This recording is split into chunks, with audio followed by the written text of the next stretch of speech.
Allez, bonjour. Petit retour sur ma saison AliExpress et les 40 stores voleurs.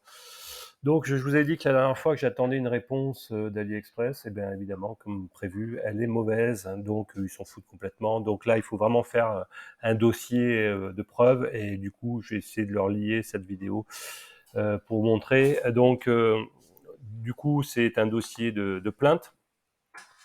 Alors, mes différents propos, c'est que j'ai commandé des 32 cellules LivePO4.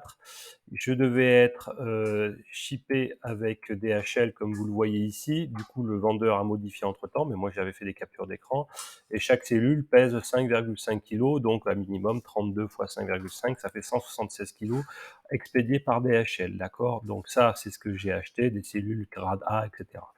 Donc déjà, premier indice, quand j'ai fait ma capture, déjà les prix étaient passés de 900 à 300 euros pour exactement les mêmes produits, donc je divise par 3 le prix du jour au lendemain. Et puis après, c'est re-augmenté, enfin bref. Donc en tout cas, sur cette photo-là, à 600 euros, c'est même pas le prix d'expédition de 180 kilos de merde, si vous voulez. C'est même pas le prix par DHL en tout cas.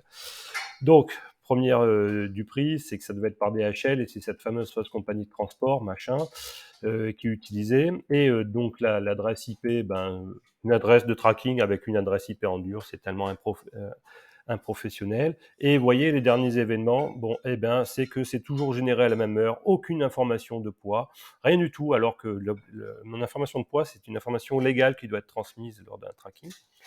Et donc, ça, première chose. Et puis, cette séquence de dates. C'est-à-dire, même en France, c'est généré à la même heure. Vous voyez, c'est ce qui est impossible. Donc, statistiquement, avoir une séquence de 6 exactement même tirage d'heures, bah, c'est zéro, quoi. Donc, ça aussi. Alors, cette compagnie de transport est liée avec Track 17. Évidemment, pour faire plus, on va dire crédible, notamment sur le staff d'AliExpress, mais également à Ninja Tracking, et qui me met un poids de 500 grammes. Alors je devrais être à 176 kilos, donc c'est n'importe quoi. Et voilà, une autre preuve. Et puis en fait, je pense que c'est clair, c'est que mes batteries 32 cellules, j'ai à peu près 34 000 Wh, voilà. Et la loi, et notamment j'ai référencé DHL, dit que pour les batteries seules, donc c'est l'UN 304 3480, la réglementation qui s'applique, et c'est un maximum de 20 Wh, donc on est à plus de 1000 fois, on va dire, la capacité. Que dire en plus que H machin 56, c'est considéré comme un site de scam, d'accord? Donc avec même chose, les gens ne reçoivent pas, forcément c'est un faux tracking. Et puis j'ai fait capture d'écran de tous les gros transporteurs nationaux, parce qu'en ce moment est censé être arrivé, avoir passé la douane, donc traqué par un système français, parce que c'est saisi officiellement par un transporteur local, et puis aucun de ceux-là, vous voyez ici, ne référence ces numéros. Donc, pour l'instant, la procédure se déroule très très mal, d'accord? Ils ne veulent rien comprendre. Ah, oui aussi, puis j'ai fait une compilation que c'est créé le 17 juin, et puis que des avis positifs, où tous les gens ont commandé le même produit et l'ont reçu à travers le monde le même jour. Donc, et pour faire leur retour positif. Non, mais là aussi, statistiquement, c'est impossible.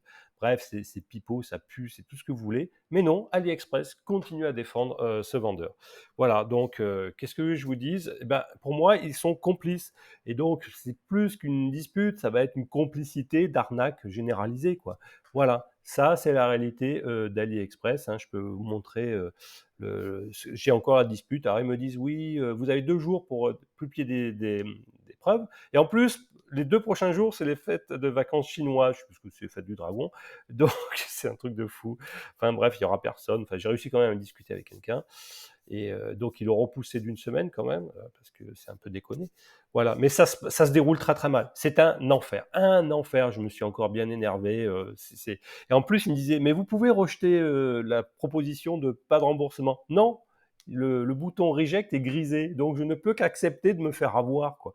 Donc c'est scandaleux, c'est scandaleux. Voilà la réalité d'AliExpress. Nous sommes sur l'épisode 2 de la saison d'AliExpress et les 40 stores voleurs.